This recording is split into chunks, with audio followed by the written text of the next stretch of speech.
Iran is signaling it's willing to compromise ahead of tomorrow's critical meeting on Tehran's nuclear program in Geneva. Iranian officials are hoping to get some relief from U.S. sanctions stifling its economy, but the White House is not backing down in its pressure campaign, sending the world's largest aircraft carrier to the Middle East, joining what is already a formidable American armada in that region.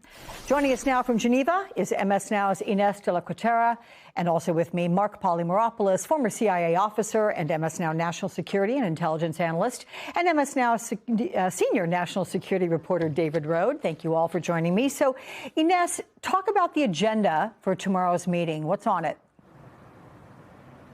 Hey, Alex. Yeah, so according to Iranian state media, these are going to be indirect talks, so similar to what we saw playing out in Oman a few days ago during the first round of talks, where the U.S. and Iran never actually came face to face, and instead they held separate meetings with the Omani foreign minister. It was the Omanis mediating, and we understand it's going to be the Omanis mediating this time around as well. The meeting is going to be taking place at the Omani embassy in Geneva. We understand it's going to be the president's son-in-law, Jared Kushner, and the special envoy, Steve Witkoff, leading the U.S. delegation. On the Iranian side, it'll be the Iranian foreign minister.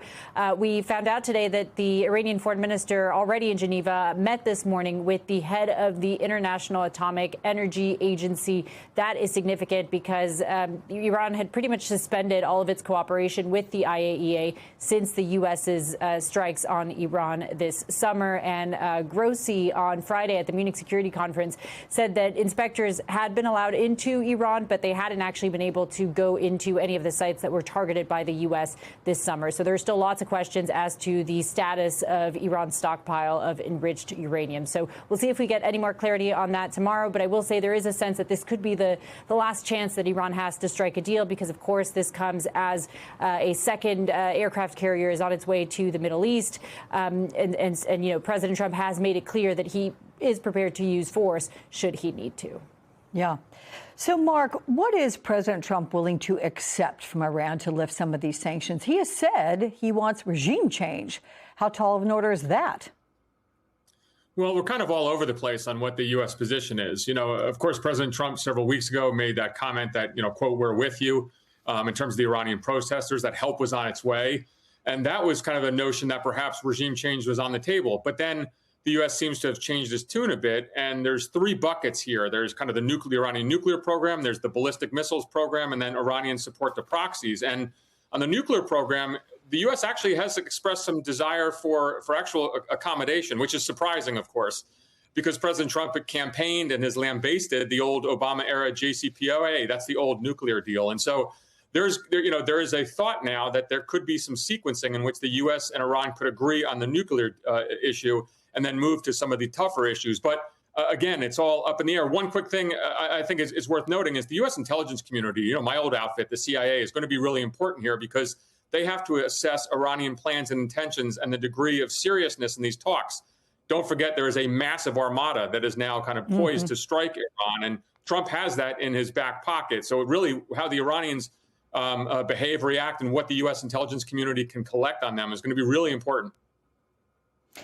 This armada, David, the significant buildup here, does this signal the possibility of military action? Is it for show, or could something actually happen? And how should Iran look at it? Oh, I think something could definitely happen. I mean, the Israelis, you know, launched strikes last June, and then the U.S. joined in with one set of strikes on the nuclear facilities. So it is kind of gunboat diplomacy threatening the Iranians. And Senator Jeanne Shaheen, a Democrat, the senior Democrat on the Foreign Relations Committee in the Senate, said that she thinks there is a sincere effort from the administration to negotiate here. But I think there's no question that if the Iranians just won't budge, particularly on the nuclear issues that were talked about, President Trump will use force. But where would he strike? I mean, I know you're not a naval commander or in the military. Where would he strike to make his point? So the key question is, I mean, he could strike the nuclear facilities. He could strike... Which we've done. We've done, Which yes. we obliterated, apparently, according to him. Yes, so there's ballistic missiles, which are a threat to Israel, but also U.S. forces in the region. The whole issue, though, is does he hope to topple the Iranian regime somehow?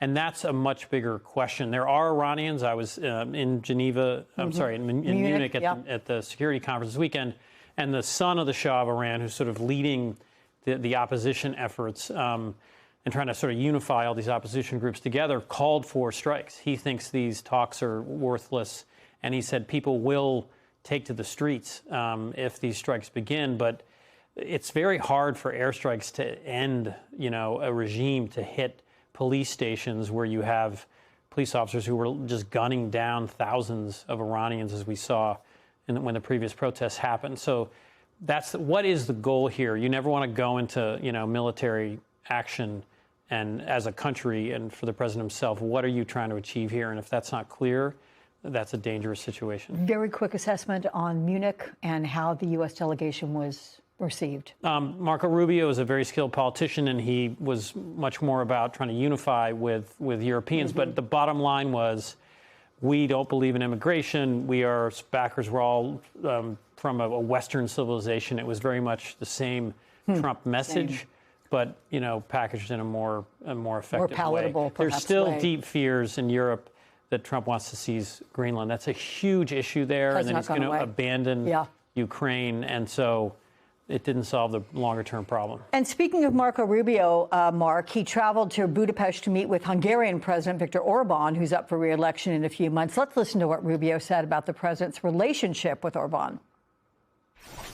President Trump is deeply committed to your success, because your success is our success, because this relationship we have here in Central Europe through you is so essential and vital for our national interests in the years to come. There's no reason to sugarcoat it. I'm going to be very blunt with you. The Prime Minister and the President have a very, very close personal relationship and working relationship, and I think it has been incredibly beneficial to the relationship between our two countries. What do you make of that, especially when you see how the Trump administration is treating the EU?